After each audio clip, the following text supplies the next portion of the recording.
Welcome to Nate's Garage. Another episode. Beautiful day in Florida.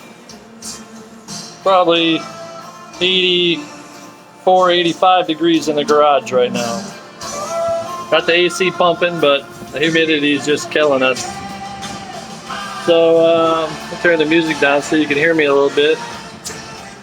So hope everybody's doing all right. Got a lot to talk about today. So keep your ears peeled. Good to see everybody. I guess first and foremost, I'll do a couple shout outs. I just want to shout out to some people. Just because I feel like it. My wife Maura for putting up with me out here in the garage. I guess some of these shout outs are just going to be people I miss back in Michigan and, miss being there. Hopefully I can make it in June next year. That's something I'd like to do, but I'd like to see Jerry Harris when I get there. See all my racing buddies at the track. Gary, Lonnie, Mark Bash, all you guys. Hopefully see a bunch of you at one time because I can see a bunch of people. Mark Schroeder, Sherry, all the kids, Casey and kids, Mom and Dad, Jeanette, my sister. A lot of you's out there. Maybe make a trip out there to Merritt. See Pete and his whole family and Richie and everybody there in Merritt. I used to live there years ago. But here I am in Florida. So I guess that's enough with shout outs. I'll probably shout out some more. Gail Bell and Sam Shaw and Michael Madero and all you other Chevelle guys that have helped me out a lot. Appreciate it. So where do we start? Let's start with turn the music down a little bit so you can hear me. So right now, I've been kind of holding off a little bit on the shaving the drip rails because I wasn't really sure how I'm going to do it, but I know how I'm going to do it now. So I've been cutting sheet metal and fitting and cutting and fitting and bending and doing everything else. Here's my light. I'll show you guys what I'm gonna do. So this was the drip rail before you put the drip rail on. This is like the let me turn this around. This is the top. Come on, ready? This is the top of the car. There's a little lip right there that the drip rail sits on. Well, this is the drip rail. I cut it in half.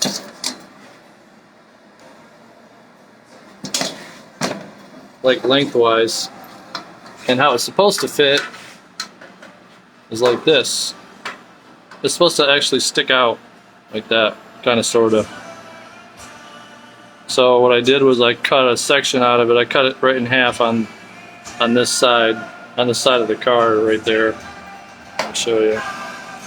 Like right here. I cut a section out here.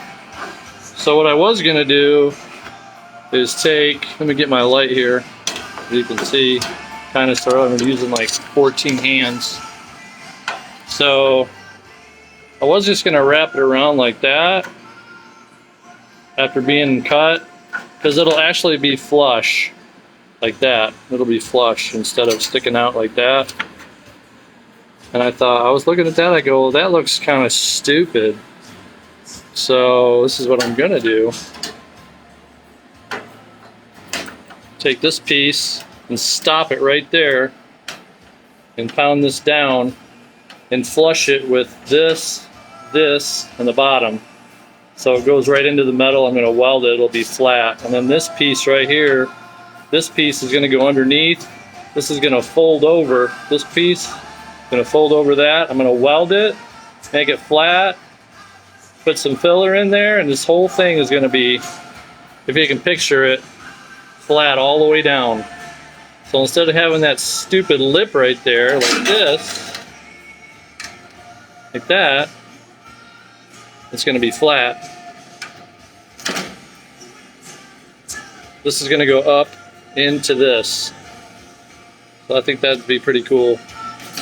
The other stuff I've been doing, when I welded the top on, I finally ground these down. I'm getting ready to put the windshield in here pretty soon. Last a little bit less than a week ago, put the tack strip in what the headliner fits on. That black part right there, that's the tack strip. You can see barely see my welds right there. So, primered it, painted it. So that's done. So then I started putting insulation in over there. Go all the way across. And once I get that in, I bought my caulk gun, my air caulk gun, or my cordless caulk gun. So that's what I'm going to use to put the windshield in. A couple guys. So it's coming along. You're going to see some serious shit here. So here's, like I said, here's how it used to be. The drip rail. And I've been cutting it. I'll show you. I don't know how well you guys can see this, but I'm just taking this saw right here. I can open the door. Taking this saw and cutting it. I leave a little lip right there. That little lip allows me to weld this panel to this panel.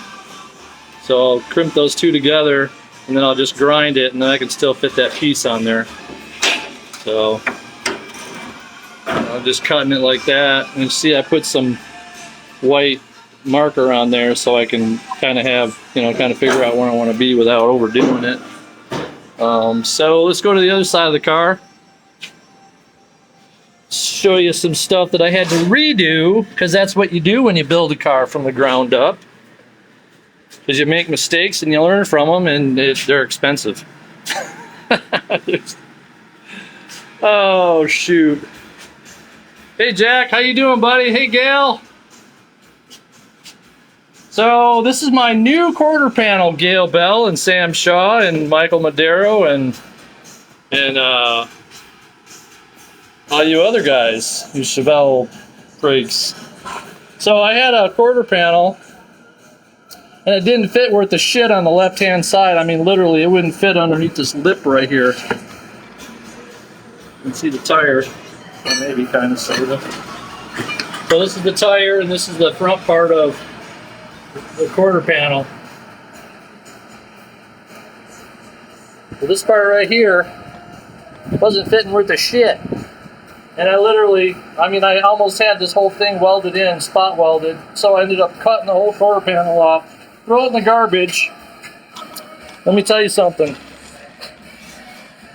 I've been ordering parts. Excuse me. Been ordering parts from AMD for the longest time. And I've been happy with all their parts except for one thing. The left quarter panel. I've never had so much trouble in my whole entire life with that quarter panel. Piece of shit.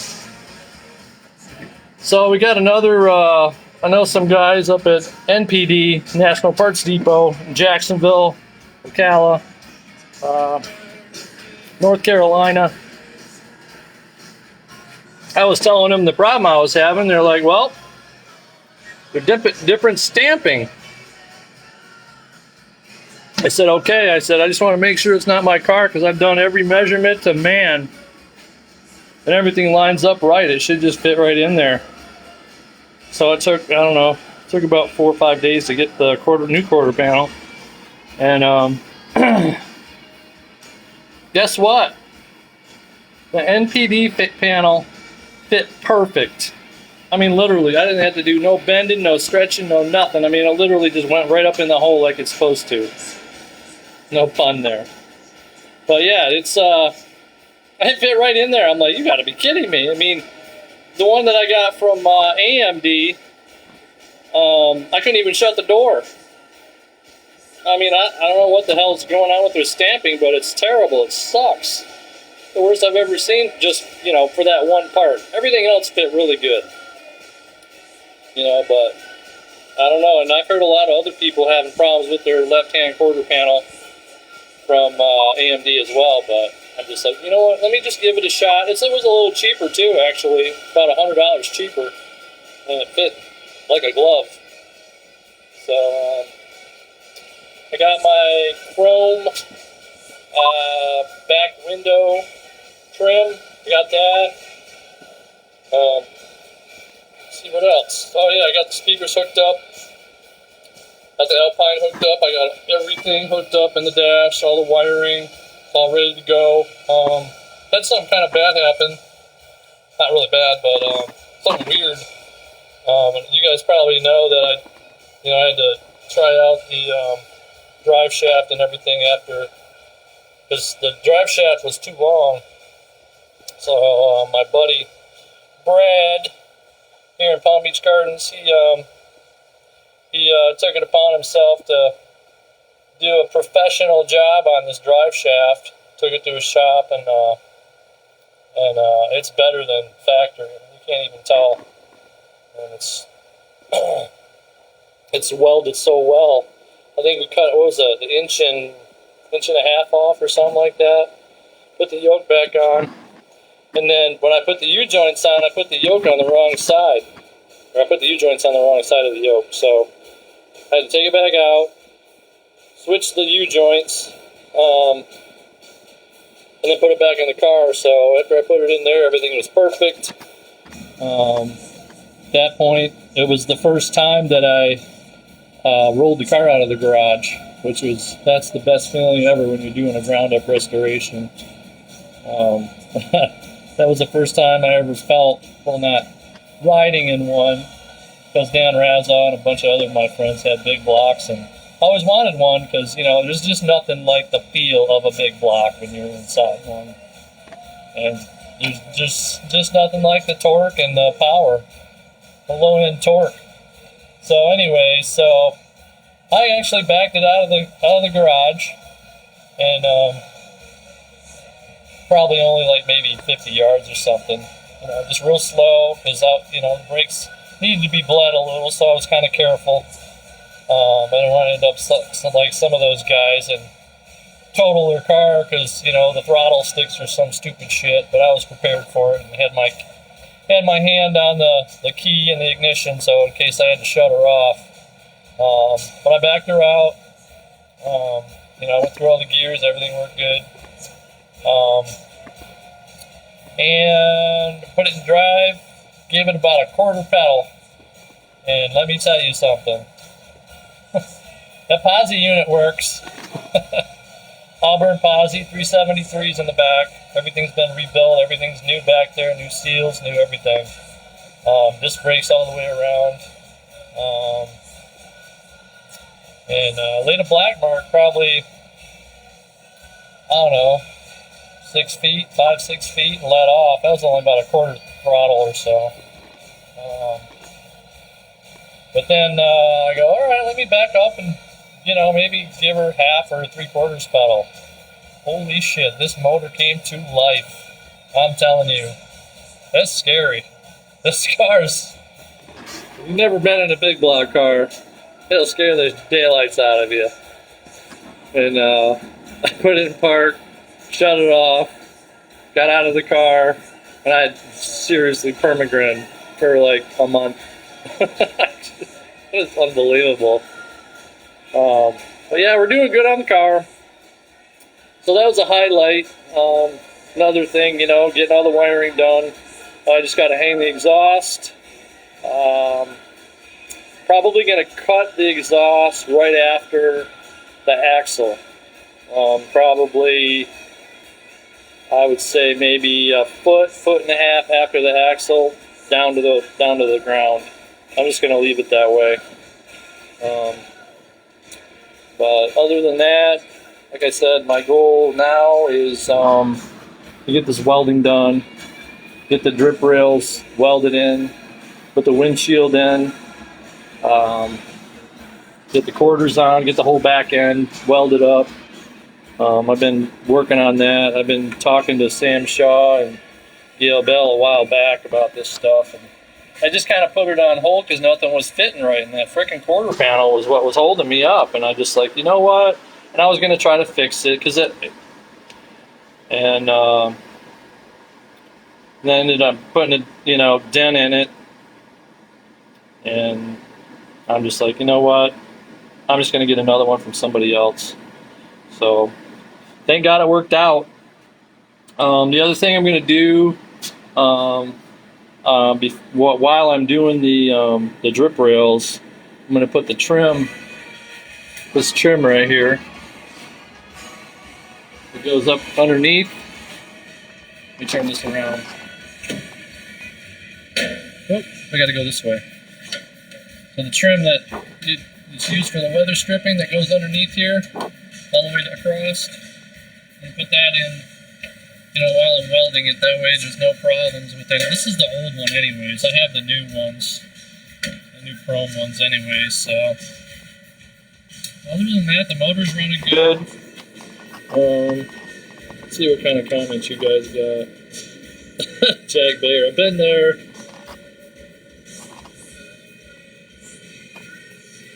So yeah, let's see what else I got going here.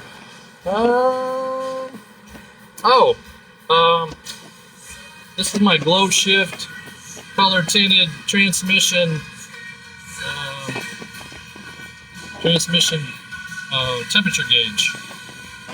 I had one just like this before, but somehow the bag got pulled out of it, and another thing I had to buy. So you guys all know about that kind of stuff. So, but the wiring and the temperature sensor is already hooked up, so I just got to put it in. It changes colors too, it's pretty cool. I like different colors and stuff, yellow, green, pretty badass, purple, red, white. So yeah, so it's already in there. It's a pretty badass gauge. I wanted to buy a whole set, but I didn't know about it until the end, until I got everything. I took the console out right there because I was doing all this grinding and stuff.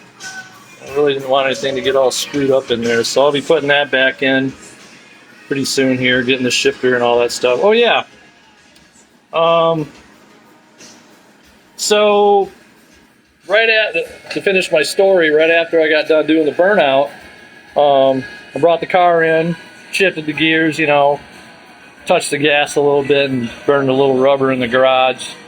And I'm like, okay, cool. So I put it in park, and maybe 2 weeks later, came back out here, started it up, ran the transmission through its whatever I did.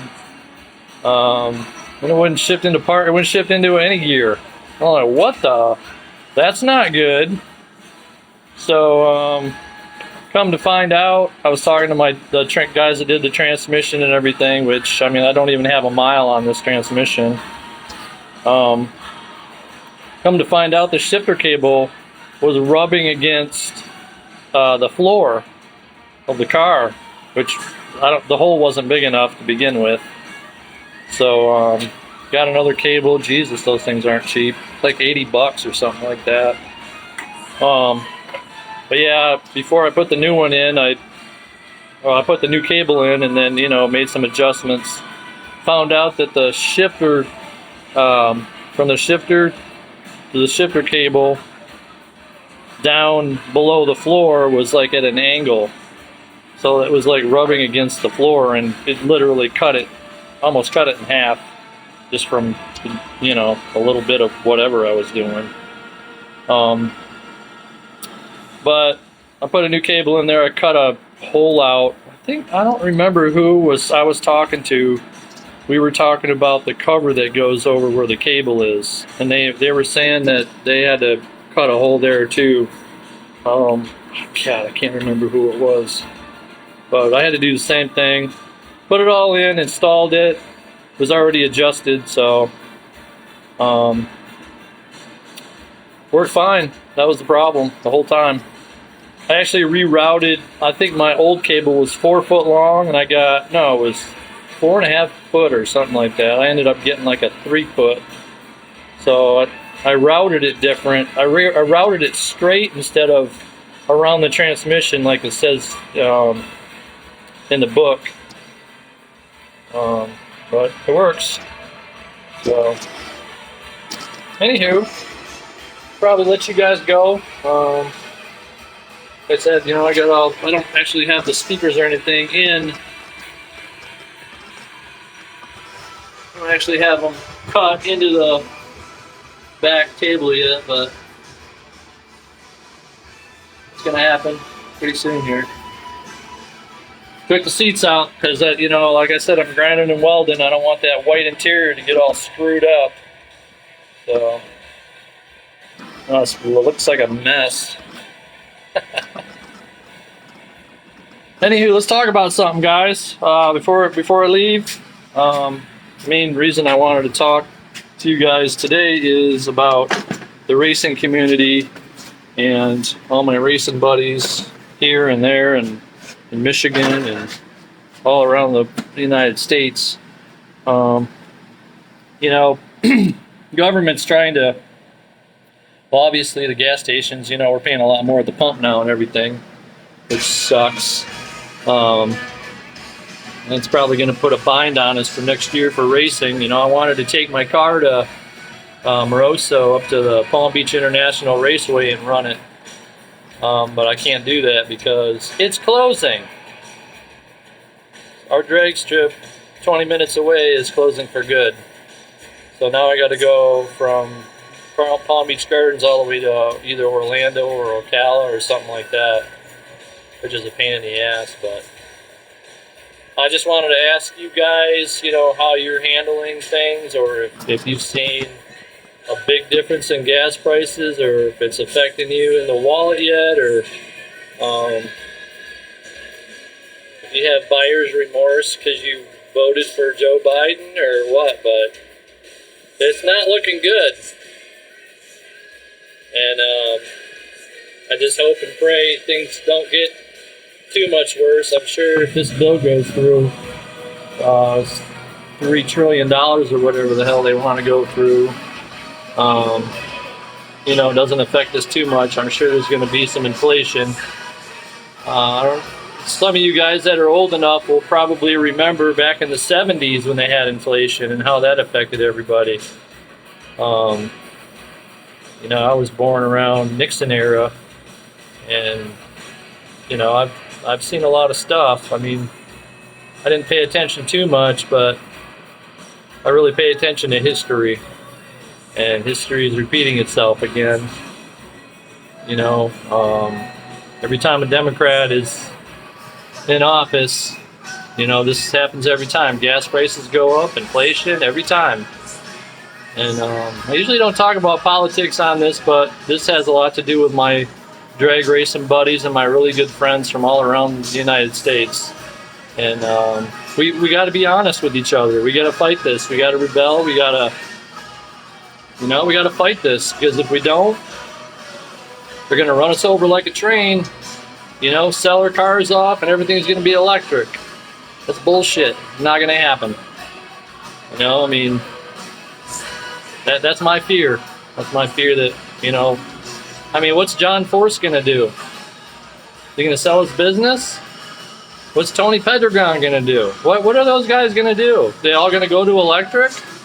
Come on, Joe. Get your head out of your ass. Let's be honest here, guys. I'm not fucking around no more. So, I go to work, I work hard. If he wants to throw me some money, that's fine and dandy, but that's not going to change anything. The thing that's going to change is inflation. So, anywho,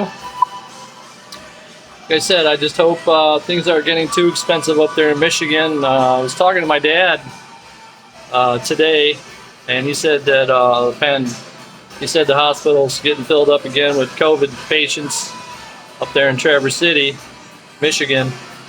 I don't know if it's fake numbers or if it's true or what, but I just hope everybody else out there, stays well and take your vitamins and keep your immune system up, and pray to God, if you did take the vaccine, that things are going to be okay. So, I'm just hoping and praying for everybody. I love you guys. I'm going to get this done pretty soon here. You're gonna see some serious work done on this car probably in the next month or two. So that's about it. I think I had a question for everybody about, oh yeah, if you guys know anybody, I mean, I've been watching YouTube and everything about, you know, how to put a windshield in and everything, and pretty much got it down. But my question is for you guys, should I prime the surface where I put the windshield in first, or should I just let the sealant take care of that? That's what I'd like to know. So if you guys got any comments, or you want to call me or text me, or let me know if I should be, because it's all bare metal. Should I prime it and then paint it and then put the sealant on, or just put the sealant on over the bare metal? I mean, I've never done that before, so if you guys can find out or let me know. Gail said prime. Okay. That sounds good. I was gonna do that anyways, but I thought, I've been watching some videos and they're like, oh, you shouldn't prime it, and I'm like, well, it's gonna rust. I mean, come on, guys. Really?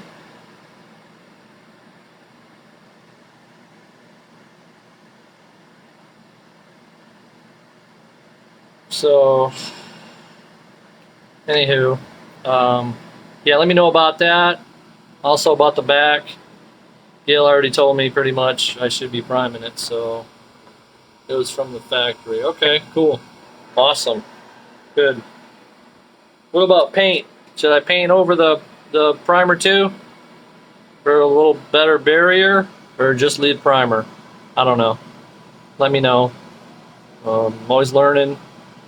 You know, when you're building a car like this, you make mistakes, and sometimes they're expensive, but in order to do it right, and you know, like I said, I had to fork out more money for that other quarter panel, but I can't believe how much different it is, Gail.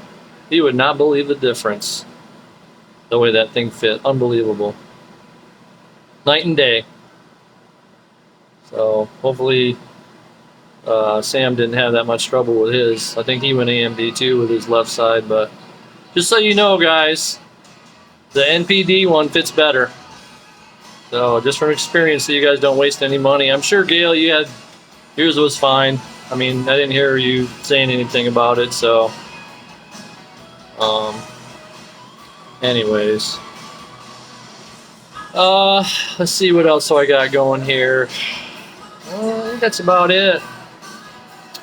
So it was a long one today. Please check out my new YouTube channel, Nate's Garage. I've been trying to share it with everybody, and I still have probably another 50 videos I got to put on there. So if you guys could share to everybody you know, possibly know, you go to that channel and watch your race car buddies, your drag buddies, that didn't sound right. Drag racing buddies.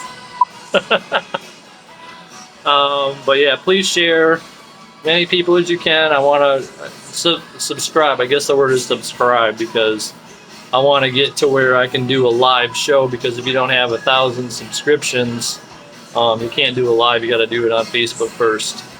I'm trying to get away from Facebook. Not completely, but I want to do my lives from YouTube and then ship it over to here. So, you know, in case I ever get booted off, or, you know, go to Facebook jail. Maura, Gary. I gotta send you guys a cup that says, I'm finally out of Facebook jail. Yes, they have them. I'll send you guys one. Maura, she's been, I don't know how many times. She should write a book about how to go to Facebook jail, because I've never been there once, but I've been close. Oh yeah, Gail, you too? That's hilarious. Anywho, yeah, subscribe to my channel, please, on YouTube. Also, probably gonna try to do more than one video a week if I can, to try to amp this thing up a little bit. Maybe put it on Instagram, or I'm not gonna go on Twitter. Twitter can kiss my ass. That's a garbage piece of shit site there. So anyway, some of you might like it, but I don't. That's just my preference. But yeah. Alright, well, let me get going here and get something to eat and get a couple drinks down the hatch so I can go to work tomorrow. So appreciate you guys coming here to watch Nate's Garage. Like I said, visit Nate's Garage, YouTube. And wish I had more time, but I gotta get going here, so I will talk to you guys later. Peace.